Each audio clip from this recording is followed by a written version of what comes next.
Hello everyone, Fungsi here. Di video kali ini aku akan membahas tentang mastering. Di video kemarin ada komen, I know yakin Abror Hafi Mas Fungsi bikin tips mastering dong, baik instrumen maupun vokal. Matur nuwun. Ya buat kamu yang belum tahu mastering itu apa, atau mungkin nggak yakin mastering itu diapain sih, prosesnya gimana, itu fungsinya untuk apa, ya tonton video ini sampai habis supaya informasinya tidak setengah-setengah. Mastering itu adalah tahap akhir produksi audio untuk membuat data audio yang siap digunakan atau siap dikonsumsi pendengar. Beberapa hal yang dilakukan waktu mastering antara lain, pertama, mengatur keseimbangan frekuensi keseluruhan lagu, jadi menata balance bass, mid, treble, overall lagunya. Terus mengatur atau menambah kelebaran stereo lagu. Ini sesuatu yang butuh disesuaikan dengan kebutuhan lagunya juga sih ya. Untuk lagu yang mixingannya dibikin lebar, di proses mastering ini bisa dibikin lebih lebar. Di mastering kita juga bisa memperbaiki hal-hal tertentu yang masih bisa diproses waktu mastering. Kalau ada problem yang terlalu parah dan nggak bisa diproses waktu mastering, ya itu berarti harus kembali diperbaiki waktu di sesi mixingnya. Atau bahkan di recordingnya, kalau rekamannya nggak bagus. Di mastering juga kita akan mengatur level atau volume ideal yang cocok untuk sebuah lagu, untuk lagu itu. Lebih detailnya akan kita bahas di video ini. Ini videonya kan agak panjang ya, jadi nontonnya sambil santai. Dicicil juga bisa nontonnya.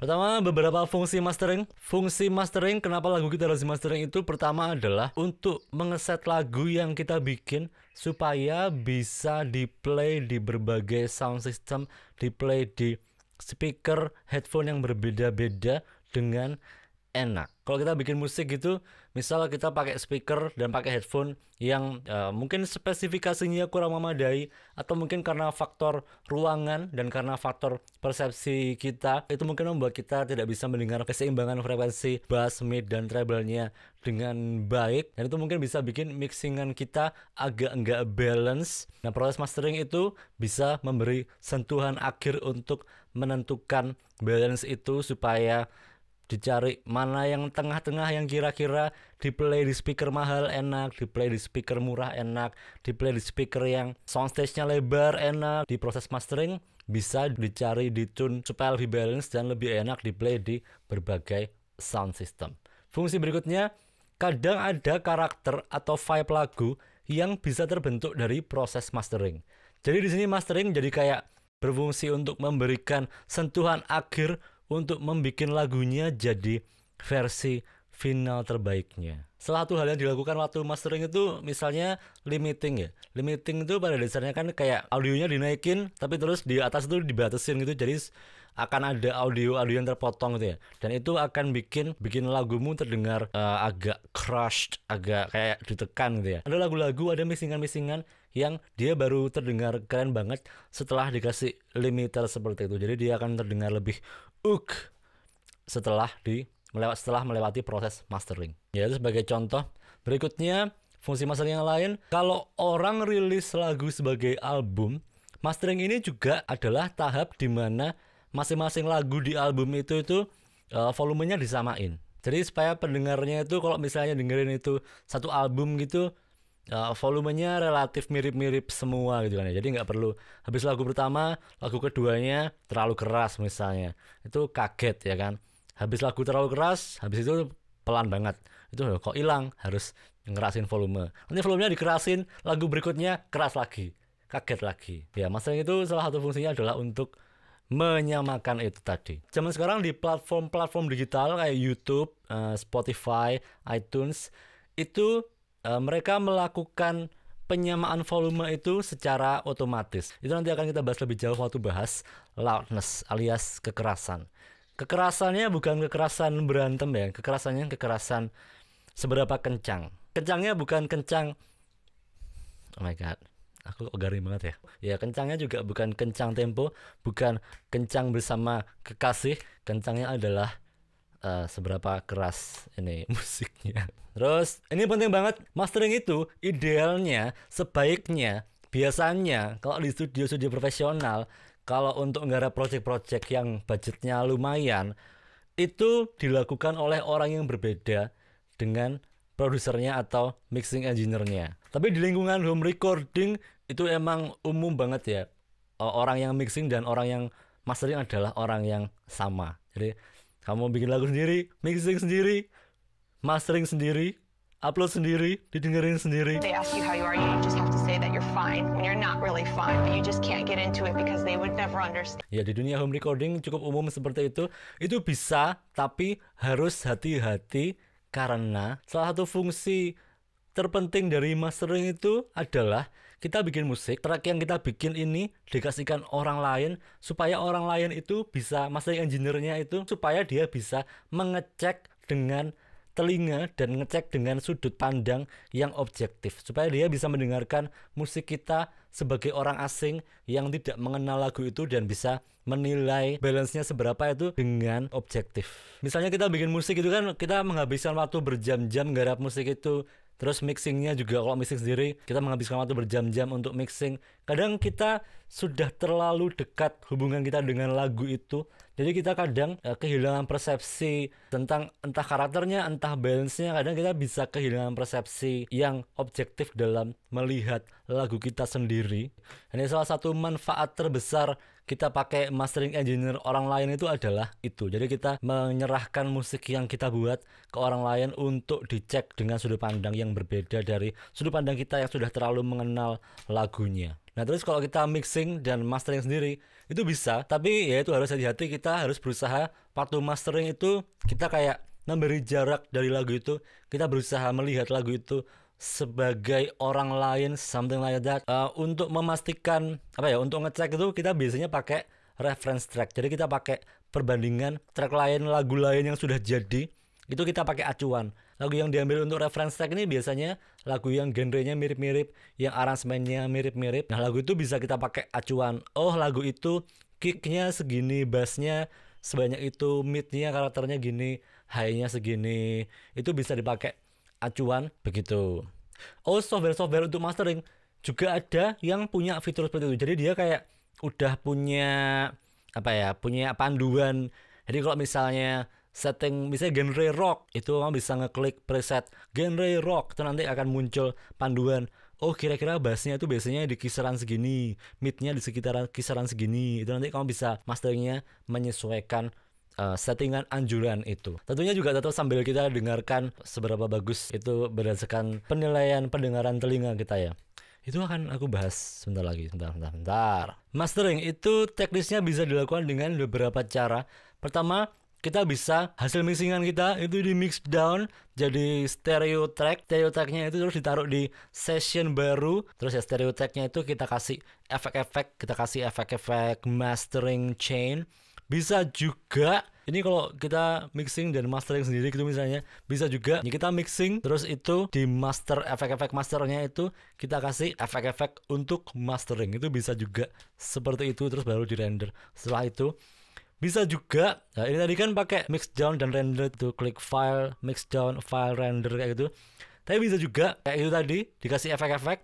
Terus untuk membuat file jadinya itu tidak di render, tapi di rekam ulang. Jadi di play sambil direkam ulang dan hasil akhirnya ya hasil print-printan hasil rekaman ulangnya ini tadi. Di antara itu mana yang lebih bagus, mana yang lebih enak, itu kembali ke kebiasaan dan kepercayaan masing-masing.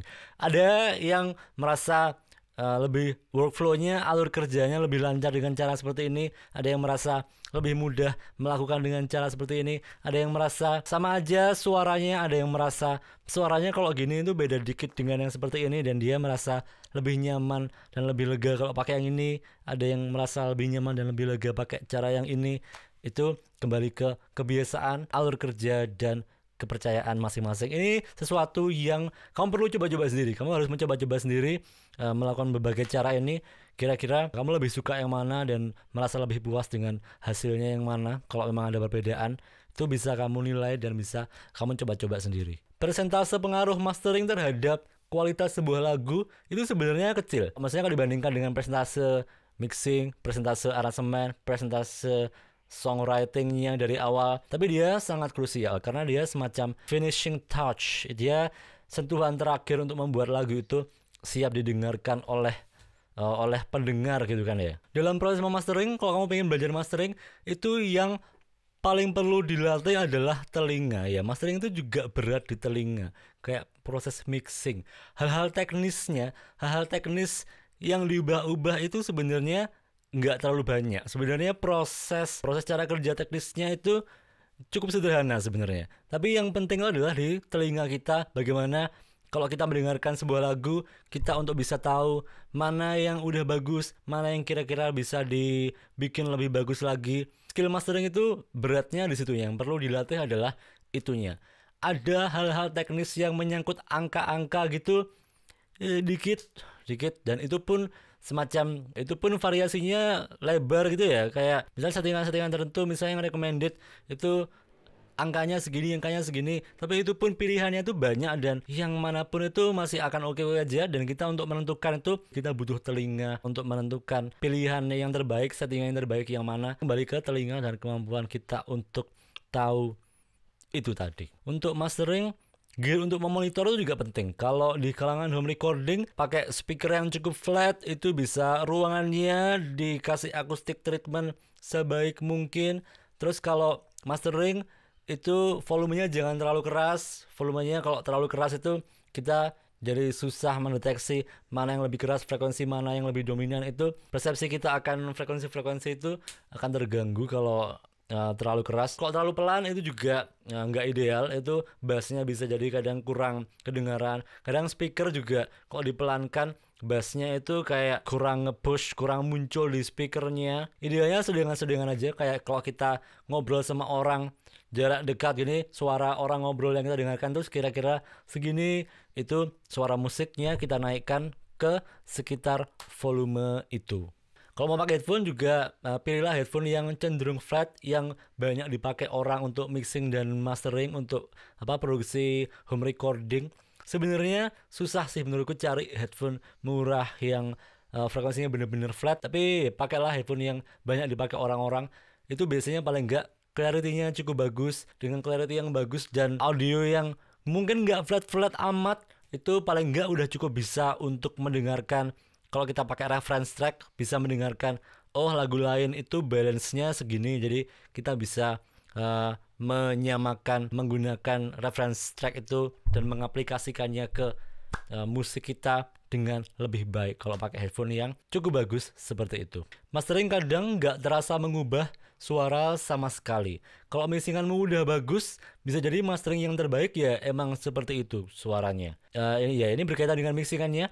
Terus tukang mixing yang baik biasanya juga mereka mixing dengan mindset, oh mixingan ini akan dimastering sedemikian rupa, dari mixinganku kayak gini jadi kayak gitu ya. Jadi kayak mixing itu sudah dengan mindset, oh dimasteringnya kayak gitu. Bisa jadi karena faktor genrenya, bisa jadi karena faktor aransemennya. Jadi sejak awal, sejak mixing sudah ada visi misi, oh ini nanti lagu ini enaknya dibikin terdengar seperti ini. Dan untuk dibikin terdengar seperti itu, dia harus dimastering dengan sedemikian rupa. Dan untuk bisa dimastering sedemikian rupa, itu mixingannya perlu dibikin sedemikian rupa. Gitu ya, jadi itu bisa disesuaikan juga. Kalau ternyata nggak ada yang perlu diubah, apakah itu berarti kita rugi membayar orang untuk memastering lagu kita? Boleh nggak gitu juga, karena ya itu pada dasarnya kita tetap menggunakan waktu orang itu, menggunakan telinga orang itu, menggunakan gear speaker orang itu untuk menilai lagu kita. Kalau emang nggak ada yang perlu diubah ya nggak apa-apa. Ini dalam hal balance, dalam hal per EQ-annya ya. Kalau dalam hal yang lain, dalam hal volume, kemungkinan sih biasanya tetap akan ada perubahan-perubahan tertentu. Itu nanti juga akan aku bahas waktu bahas loudness ya, karena ada beberapa hal-hal teknis di sektor itu. Terakhir di video ini, mastering bisa memperbaiki mixingan apa enggak? Itu pertanyaan yang sering muncul. Kalau secara ajaib mengubah mixingan yang jelek jadi bagus, itu enggak bisa.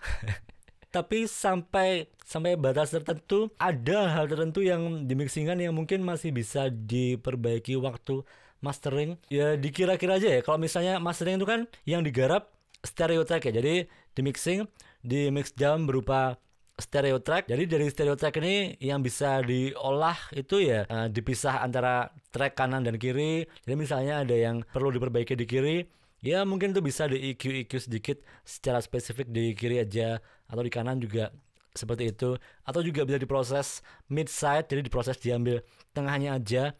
dan samping-sampingnya aja. Hal-hal tertentu itu bisa di proses di mastering, kayak misalnya low frekuensi ya. Di frekuensi low itu kan paling isinya ya kick sama bass ya kan ya.